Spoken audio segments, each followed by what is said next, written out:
East African community heads of state meeting in Kampala, Uganda, have decried the bureaucracies and inefficiencies affecting infrastructure and health in the region. Uganda's President Yoweri Museveni, the current EAC chair, has pointed out the need to address the high cost of electricity, rail and ICT, which he says are the key drivers of change in East Africa. President Uhuru Kenyatta, on his part, blamed bureaucrats for stalling the community's projects. UNCTAD's Secretary General Dr. Mukhisa Kituyi challenged the leaders to move away from a silos mentality in project implementation.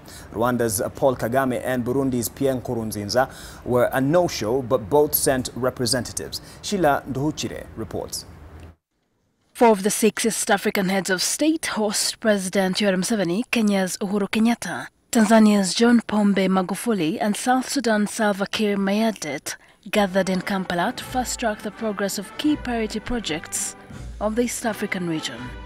At the third summit in Nairobi in 2014, the leaders earmarked rail, water, road and air as the key priority projects. There's been progress made in some of the projects. Kenya completed the first phase of the standard gauge railway Mombasa-Nairobi route, while Uganda is at the implementation stage. However, the leaders contend that for any activity to commence, there must be ease of doing business amongst the member states. I am insisting that the cost per unit must not go above 8 cents, American cents.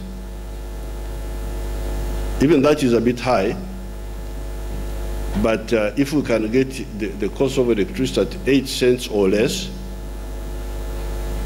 then what I've told these Ugandans is that for manufacturing,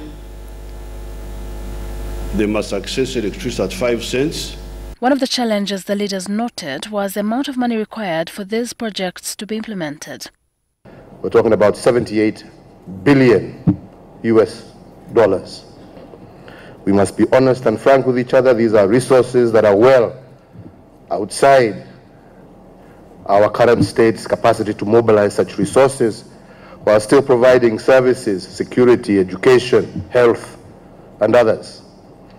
So without a doubt, as Ali told us here, we must start looking at more innovative ways to finance our infrastructure.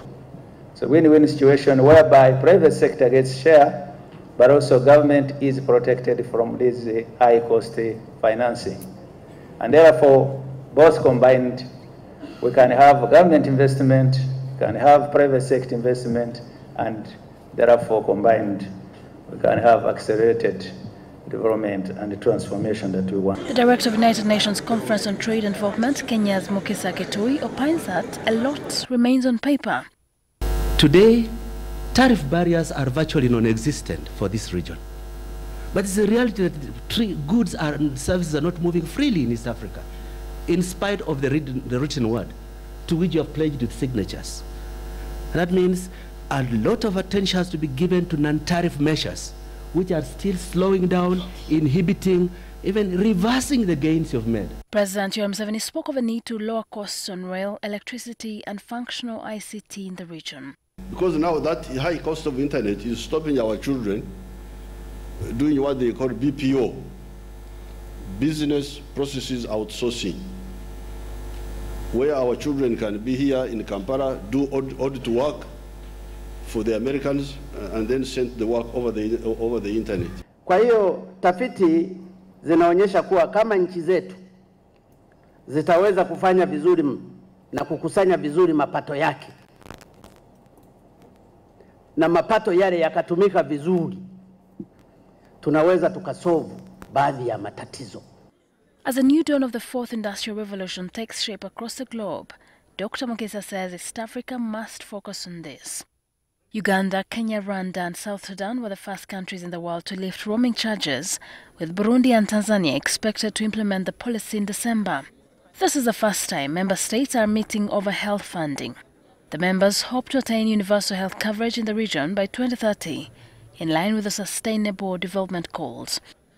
Tomorrow, the heads of state will converge for the 19th Ordinary Summit, where they, among other things, will discuss the political integration and prospects of admitting Somalia into the region. Hearing the leaders speak, one gets a sense of a dedicated and committed political leadership here. However, observers of this region say that as long as these are not moved away from just talking points to action, it will just remain that, an East African dream.